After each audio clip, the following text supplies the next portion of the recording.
दोस्तों, आज मैं आपको कंजूस सेठ और चटोरी सेठानी की एक मजेदार कहानी सुनाता हूँ। एक गांव में एक कंजूस सेठ जी रहते थे। धन कमाने में तो शातिर दिमाग रखते थे और रोजाना अच्छी खासी कमाई भी करते थे, लेकिन अपने पास से धन को खर्च करने में महाकंजूसी दिखाते थे। सेठ जी अपने घर पर खाने पीने का सामान भी काफी ले जाते, लेकिन सेठ जी के हिसाब से वह सामान जल्दी ही खत्म हो जाता। तो सेठ जी सोचता कि मैं और मेरी पत्नी सिर्फ दो दो चपाती ही खाते हैं, फिर भी खाने पीने का सामान इतनी जल्दी कैसे खत्म हो जाता है। कहीं ऐसा तो नहीं कि मेरे दुकान आने के बाद सेठानी जी गरीब फटीचरों को भोजन खिलाकर पुण्य कमाती हो, या सेठानी कहीं अपने मायके वालों को तो खाने पीने का सामान नहीं देती है। मुझे इस बात का पता लगाना होगा कि आखिरकार खाने पीने का सामान जल्दी खत्म कैसे हो जाता है। मोदी जी, सेठ जी को अपनी पत्नी पर भी भरोसा नहीं है। अरे इतना धन कमा के कहाँ ले जाएगा? अगर उसकी पत्नी गरीबों को खाना खिलाती है तो थोड़ा बहुत पुण्य उससे भी मिलेगा। अगर मायके वाले को देती है तो ये तो गलत बात है। हाँ भैया। फिर एक दिन सेठ जी ने सेठानी से कहा, मैं 4-5 दिनों के लिए सामान खरीदने के लिए शहर जा रहा हूँ, तो मेरे लिए 4-5 दिनों का भोजन पकाकर दे दो। फिर सेठानी ने सेठ जी के लिए 4-5 दिनों का भोजन फटाफट से पकाकर दे दिया। इसके बाद सेठ जी घर से निकल पड़े। सेठ जी के जाने के बाद सेठानी ने मिठाई बनाई और जी भर के खाई।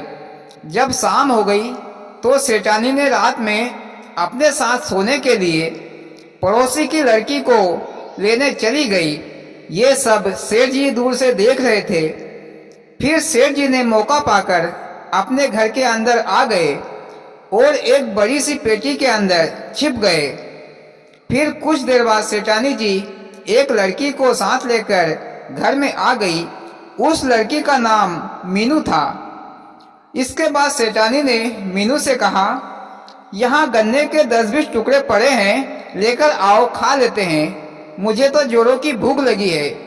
फिर मीनू गन्ने के टुकड़े लेकर आई और सेठानी और मीनू ने गन्ने के टुकड़े जी भर के खाए। ये सब सेठ जी पेटी के अंदर से एक छेद में से देख रहे थे। जब रात के 8 बज गए तो सेठानी ने मीनू से कहा कि जाओ खीर बनाकर ले आओ, मुझे तो जोरों की भूख लग रही है। फिर मीनू खीर पकाकर ले आई और फिर दोनों ने जी भर के खाई। फिर दोनों सो गई। जब रात के 12 बजे तो सेठानी जी की नींद खुली। सेठानी ने मीनू से पूछा कि कितनी रात हुई है? तो मीनू ने कहा, लगभग आधी रात हो चुकी है। तो सेठानी ने कहा, मीनू हलवा बना लो, मुझे तो भूख लग रही है। फिर मीनू ने हलवा बनाया। हलवे में खूब घी डाला गया और सेठानी जी हलवा खाकर फिर सो गई। ये सब देखकर सेठ जी मन में सोच रहे थे कि ये कैसी औरत है, 3 बार तो खाना खा चुकी है पर इसका पेट तो भरता ही नहीं। जब रात के 2 बज गए तो सेठानी जी फिर से उठी। मीनू से कहा, कितनी रात हुई है? तो मीनू ने कहा, 2 बजे के लगभग। तो सेठानी ने मीनू से कहा कि मुझे तो भूख लग रही है, तुम चने भूंज कर ले आओ, वही चबा लेते हैं, भूख के मारे मुझे नींद नहीं आ रही है। फिर मीनू चने भूंज कर ले आई और सेठानी चने खाकर सो गई। इसके बाद जब रात के 4 बजे तो सेठानी की नींद फिर से खुली। सेठानी ने कहा कि मीनू रात कितनी? तो मीनू ने कहा, रात के 4 बजे हैं।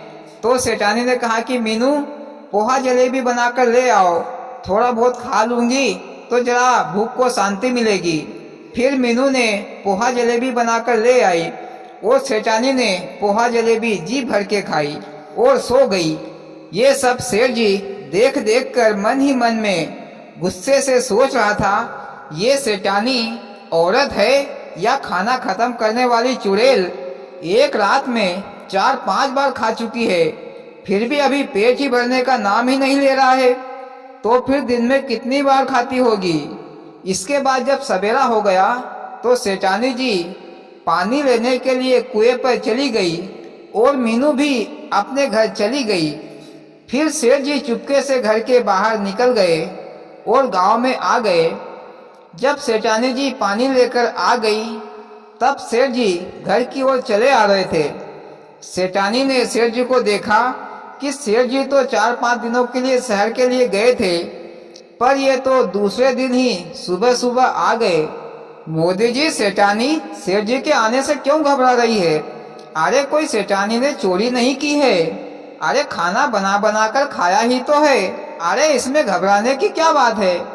हाँ भैया, बात तो सही है। जब सेठ जी सेठानी जी के पास आए तो सेठानी ने कहा सेठ जी से, सेठ जी तुम तो अभी ही वापस आ गए, तुम तो 4-5 दिनों के लिए शहर गए थे। तो सेठ जी ने कहा कि रास्ते में एक अपशगुन हो गया था, एक बड़ा सा सांप दिखा था, इसलिए मैं आधे रास्ते से ही वापस आ गया। सेठानी ने पूछा, सांप कितना बड़ा था? तो सेठ जी ने कहा 10-20 गन्ने के टुकड़ों के बराबर था। सेठानी ने फिर पूछा, सांप कैसे चल रहा था? तो सेठ जी ने कहा कि हलवे में घी चल रहा था, वैसे ही चल रहा था। सेठानी ने फिर पूछा कि उसकी फन कितनी बड़ी थी? सेठ जी ने कहा कि 20-25 पूरियों के बराबर की। सेठानी ने फिर पूछा कि उसकी आंखें कितनी बड़ी थी? सेठ जी ने कहा कि भुने हुए चने के बराबर की। ये बातें सुनकर सेठानी जी समझ गई कि सेठ जी उसके खाने के बारे में सब कुछ जान गए हैं, जो रात में सेठानी ने खाए थे, लेकिन दोनों एक दूसरे को बताने में हिचकिचा रहे थे। फिर उस दिन से सेठ जी ने अपनी कंजूसी छोड़ दी और सेठानी ने भी अपना चटोरापन छोड़ दिया और कहानी खत्म। वाह मोदी जी, क्या मजेदार कहानी सुनाई, सुनकर मजा आ गया। और भाइयों, आपको कैसी लगी मोदी जी की कहानी? अच्छी लगी हो तो प्लीज वीडियो को लाइक और चैनल को सब्सक्राइब करें। भोलेनाथ सबके साथ।